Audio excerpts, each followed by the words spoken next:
Hey guys, welcome to today's video. Today we are going to work on this here E36 because somebody was drifting and found a hole.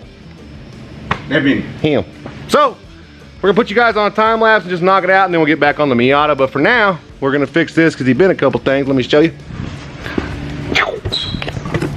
We bent the lower control arm right here and broke the sway bar link off, completely off, and then we boogered up the wheel. He broke the wheel. So yeah, he got it pretty good. So we're gonna fix this thing, throw you on time lapse, and we'll get back on the Miata.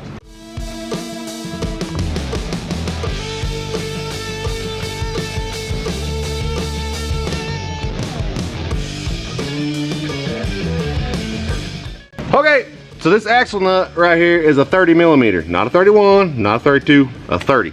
Okay, that sucked. And we got the whole thing taken apart. We got the shock off of it. We replaced his sway bar link, and let me show you how bent this thing is. So here's the stock one, and here's the modified. The whole bender got it pretty good, and we discovered that the axle is broke. So good news is, you know, I have that other E36 at home. We're gonna steal the axle out of it and get him back on the road today. And we're replacing them with, I'll show you which ones we're replacing it with. We got the adjustable rear camber arms, which, you know, basically the lower control arm that is camber adjustable. So we're gonna throw these in there, which are, you all guys know, these are a hell of a lot better than the stock ones. And we'll show you what it looks like when it's done. We got it all tore apart, got the axle out of it, and he broke the shit out of that axle. And we figured out that it's nothing else is bent. We went ahead and checked it, and this here upper control arm is fine, the sway bar is fine, everything's pretty much fine. But this here axle, not so much, not so fine. It's broken. Focus. Hello. Hello. Oh, there we go. Yeah, it's really broken. All the balls and everything are gone out of it. But like I said, I was gonna try to show you guys what it looked like when it was done. We'll show you the passenger side.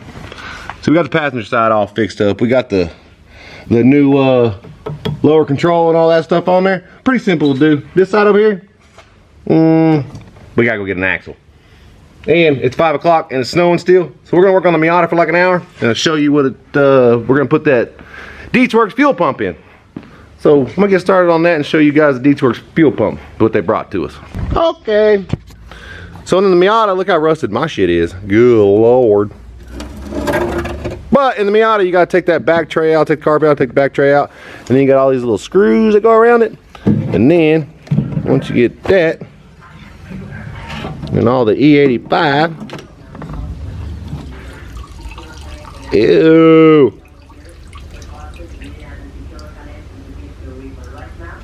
And then go right to the trash can. See that? Boom. And we got the new Dwerks fuel pump. It's right here. This is just a universal, if you need to know the part number on the universal fuel pump. There it is. For the Honda Civic, like the EF and the Miata. There it is.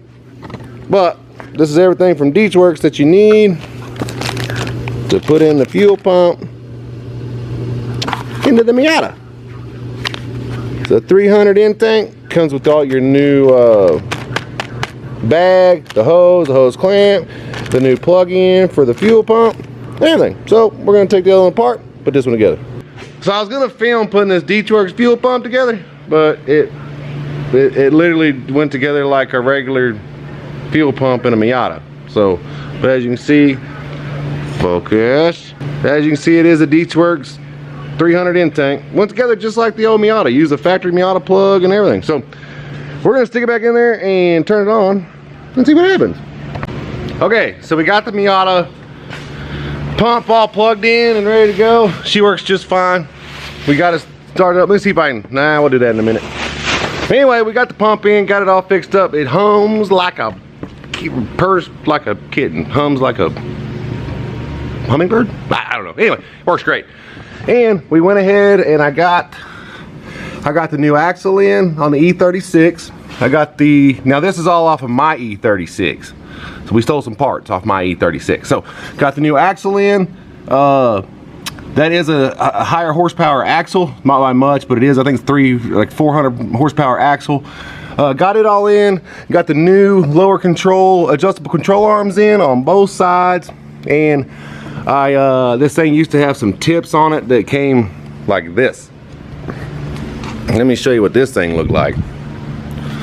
This had tips on it that came out and went up like that. Junk. So we ain't using those. So I hacked them off. And now I'm in the process of putting the exhaust back up. And then other than that, she's pretty much done. So today, it is a whole new day. What we're gonna do today is I'm gonna start fitting some seats in the Miata. And I'm also gonna get the ECU pulled out and start hooking up that MegaSquirt. Because other than that, guys, she's pretty much done. Let me give you that gander. Pretty much done. The only thing I need to do is wire in the fans right there, and then wire in that IAC controller. And then other than that, we're gonna fire it up. So stick around. We're gonna fire the thing up today. Something else I forgot to show you guys.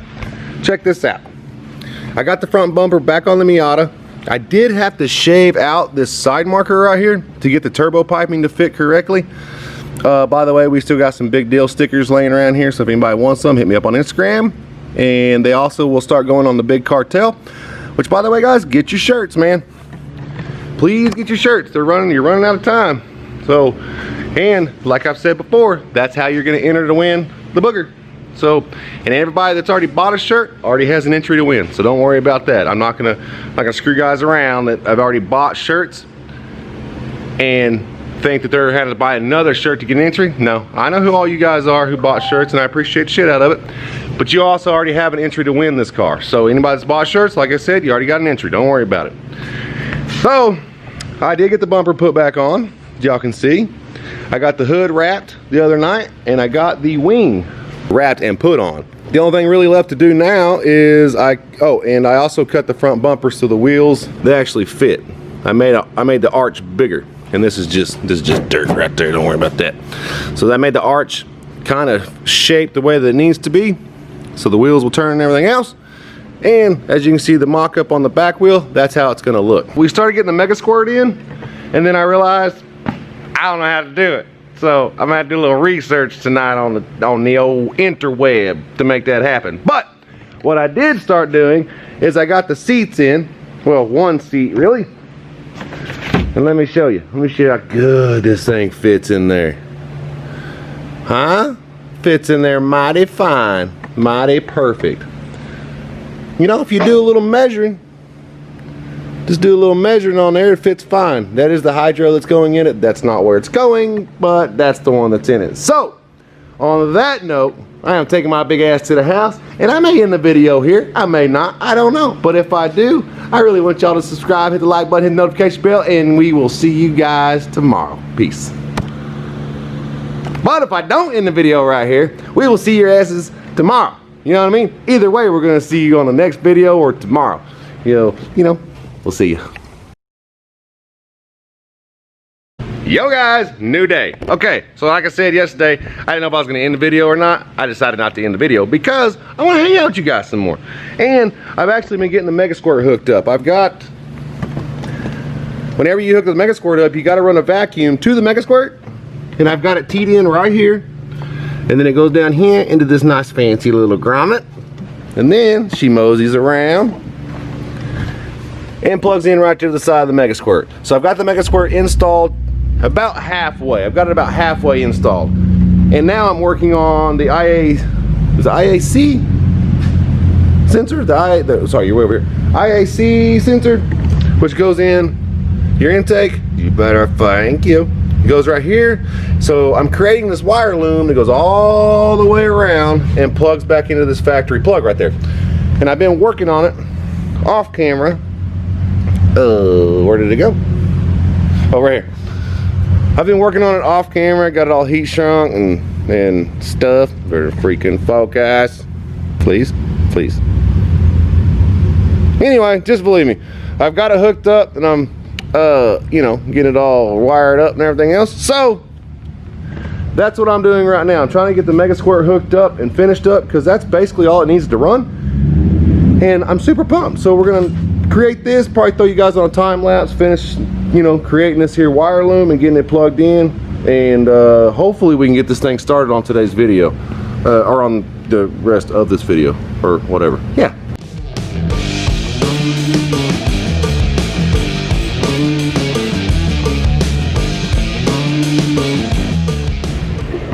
So what I'm doing, and what I like to do is, here's the sensor, right?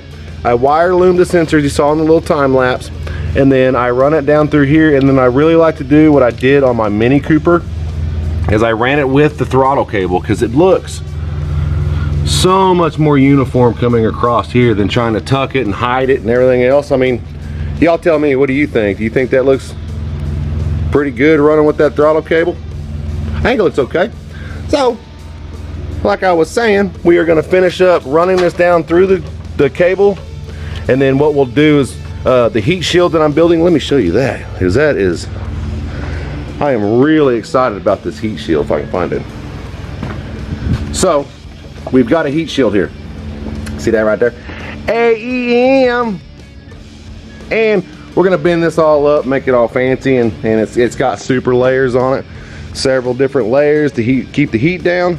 And what we're trying to do, and I know we're getting off the subject here, but what we're going to try to do is, since I got it all heat wrapped down there, this actually is going to be bent and go around, you know, the turbo, the hot side of the turbo, the downpipe, because if not, you'll melt the shit out of this thing, and then you'll be super sad. You won't have no dang brakes. So that's what we're going to do next after we get this thing hooked up.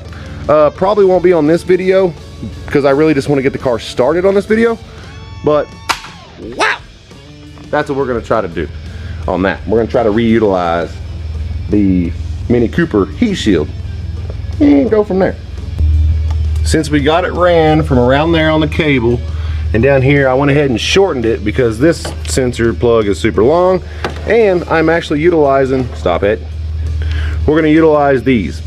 These were just factory plug-ins for like a GM pinout situation. And when we're utilizing these, I had cut them in half. If I can get this thing to focus. Okay, see, they're just like, it's a male connector with no insulation on it. So I cut it in half, and this actually fits perfectly. Let's see if I can get this to stay up here for just a second so I can show you fellers. This actually fits perfectly in these, and they lock in, as you can see. And then the wire actually just sits inside of this, and you crimp it down. So we're actually gonna put these together and get that hooked up, and I will show you when that's done. Since we got them all hooked up and ready to go, it's probably not a bad idea to go ahead and mark which color the wire is, since you're gonna cover it up with heat wrap or heat shrink. So what I just like to do, take a little Sharpie, and you know this one's red, obviously. This one's black. I just like to take a little bit of a black Sharpie, mark it on there. Sorry, let me put the camera where you can actually see it. Just mark a little black line on there so you know it's black. And then you can go ahead and pull all this up to where you need it, so it'll all cover up like you like it. If I can get it to go around there, like so. That way it looks fancy pants. Because you're going to cover it up with wire loom anyway, so the heat shrink color doesn't really matter. Heat shrink it, that way you know what color it is, and you know where to plug it in. And I'll explain to you where to plug these in for the MegaSquirt on this factory plug, wherever it went. This guy, I still have the electrical grease in there, so I'll show you where to plug it in here in just a second. Let me get this done. Okay, like I said, I'm going to show you guys on where this hooks up at. So you've got the black and the red, and off your sensor you have a brown and black. I would assume the black is a ground and the brown is a signal. So if you'll notice on the bottom of this pinout, see if I can get it to focus, you dang monkey. Okay, on this sensor plug-in right here that goes on your mass airflow meter on the factory box, you've got a, you son of a gun, you've got 1, 2, 3 grooves on the bottom and 2 on the top. And I know it's kind of hard to know. See if I can get it to focus real close. Please. Pretty please. Okay. You see how there's a gold one right there? That gold pinout? So this is going to start from left to right as 1, 2, 3, 4, 5, 6, 7, so on and so forth. You're going to want to plug the black one into the number 1, which is your ground, and then count over 1, 2, 3, 4, 5, 6, which is 1 over from right to left, or 6 over from left to right. That is your signal wire. So you're going to plug black into 1, brown into 6, and that activates your IAC for the MegaSquirt. So let's do that. This is fun. It's like a group effort. So that being said, I marked it on the deal. So black. See if we can get it to twist around.